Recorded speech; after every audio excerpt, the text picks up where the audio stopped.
kayang palampasin ito, sinampal niya natanggal ang 4 na ngipin ng sa isang walang taong eskinita sa lungsod, isang 17 taong gulang na batang babae ang napadaan, nakilala sa kanyang pambihirang lakas, ang naglakad pa uwi mula sa kanyang pinapasukan trabaho.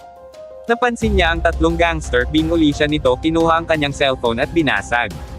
Sa kabila ng kanyang masungit na pag-uugali, hindi niya kayang palampasin ito, sinampal niya natanggal ang 4 na ngipin ng isang gangster, kinuha niya ang cellphone sa kalsada, hindi ko pa ito tapos mabayaran, wika ni Kara, lumapit pa ang 2 thugs, ngunit napitpit lang ang kanilang mga paa at lagot kayo ngayon, wika ni Kara na parang galit na galit ang boses.